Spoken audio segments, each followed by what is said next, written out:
You are addicted to liberalism. Denial is possible, but to convince others means proving you can live free of democracy, the main opiate of liberalism. Liberalism is a philosophy which all persons subscribe to in the West because Westerners are all addicted to democracy. The addiction is present in different degrees, but there is no one who abjures liberalism fully. The entire Western Hemisphere is addicted to liberal democracy. Your dictionary will define liberalism as the willingness to respect or accept behavior or opinions different from their own. Liberals, it is said, are open to new ideas. There is nothing said about the reasonableness of those ideas. Liberalism is a political and social philosophy that promotes individual rights, civil liberties, democracy, and free enterprise.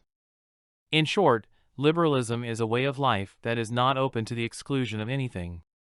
If you are not open to new ideas, democracy is a way to shove a wedge in your concerns.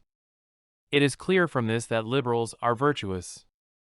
Liberals embrace diversity and inclusion and discriminate against no one other than Christians.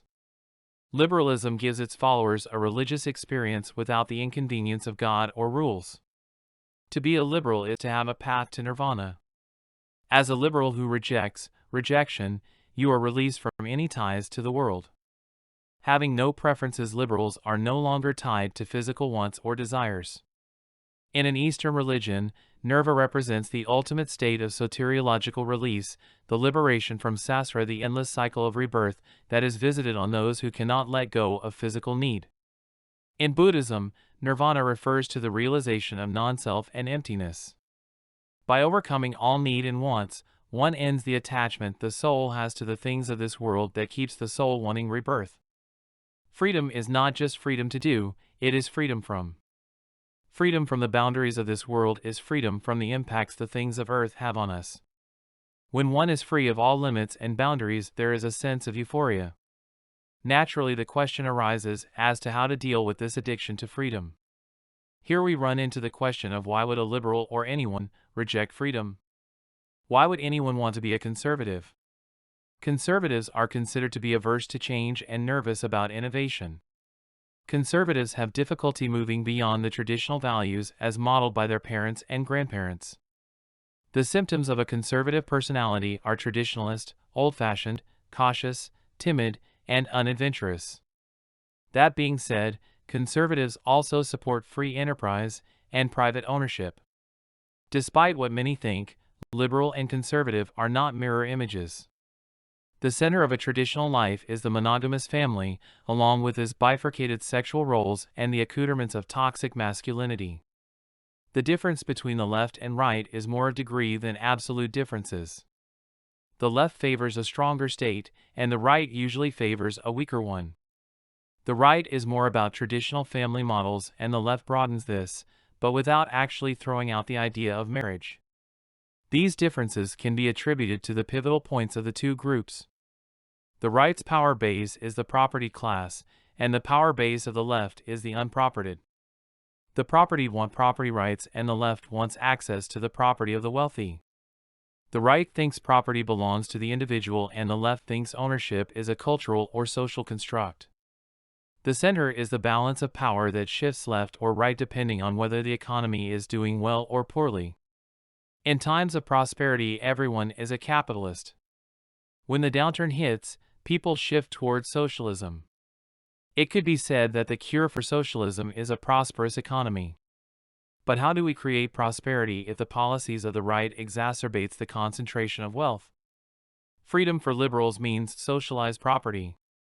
We see this rejection of private rights in open borders, unrestricted immigration, moral relativism, and even lackadaisical justice.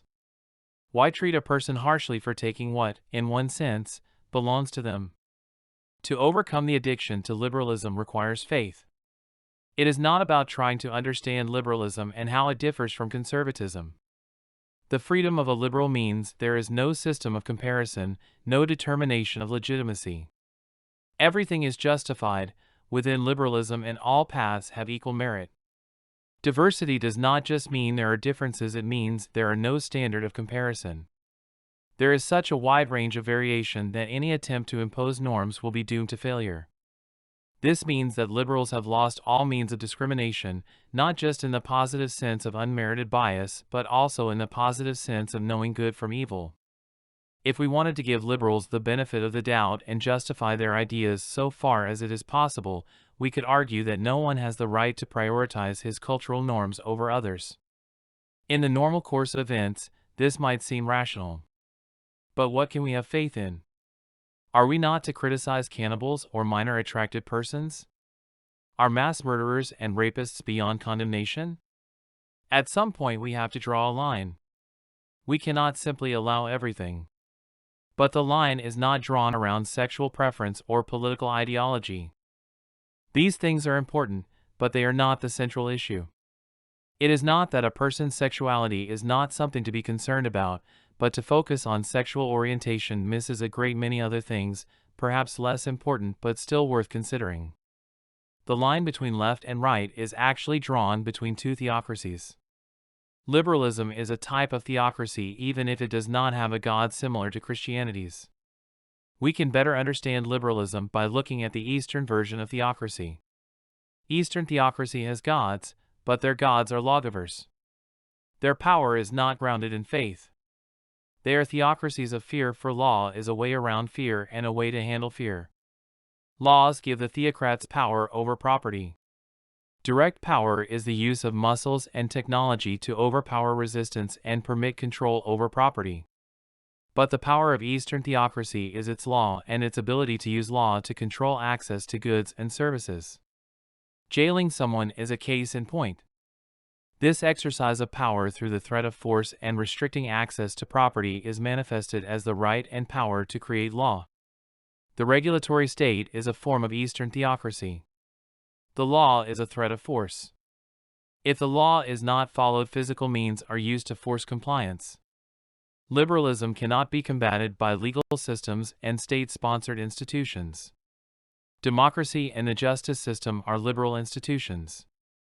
One cannot vote out democracy nor use the law to defeat liberal jurisprudence. Only faith can overcome fear, and all law is founded on fear. Western theocracy is based on faith. Faith is works that build the church. There is no other kind of faith.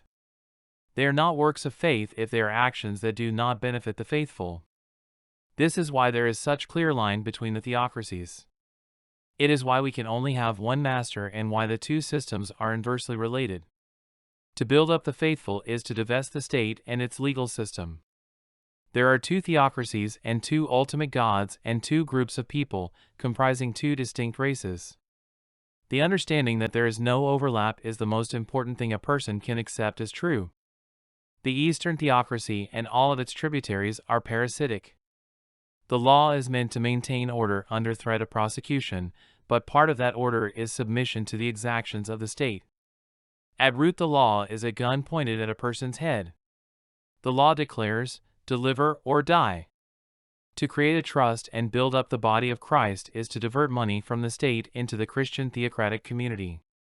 This is why the state hates Christians and preferentially supports almost any group other than Christians. Western theocracy is wealth not available to the East. In fact, if you or your group is being supplemented by the resources of the state, you might want to rethink your mission objectives. Those who live off of the state are a whore of the East. The problem with democracy is that one cannot embrace democracy without embracing the system it represents. If one is permitting one's value to be decided by a popular vote, the lowest common denominator, over time, will prevail.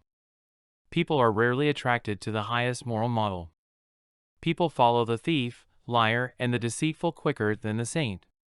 If this is so, the natural trend of any group will be entropic. The simple reason why Democrats and liberal parties are so corrupt is because they get taken over by the group with the weakest spirits. Democracy is always dominated by those with the least amount of faith. Those who resist the decline and have the strongest faith join conservatives, but this simply makes the average liberal even less spiritual. The only way to overcome the West's addiction to liberalism is by living in faith. This is not a matter of converting liberals, it is about the saints and how we live. Democracy has a corrupting influence. It inculcates a fearful spirit because the power of others always represents risk. Even an election poses a risk to the loser and a threat of loss. Participating in an election, on average, causes a decline in our morality and a compromise of our faith. Democracy can only be countered with faith, and faith can only be exercised in a church or trust. The key to living in faith is to reject the politics of fear. The only way to eliminate fear is by forming a trust. One cannot claim to have faith in God if they do not have faith in the people of God. Those who have faith in the people of God are in a political jurisdiction called a trust. It only takes 3 people to create a trust, because it only takes a handful of people to live in faith. Living in faith is not an isolated or individual experience. It is a community experience. Living in faith builds the church and disassembles liberal democracy, as explained on the a priorian website.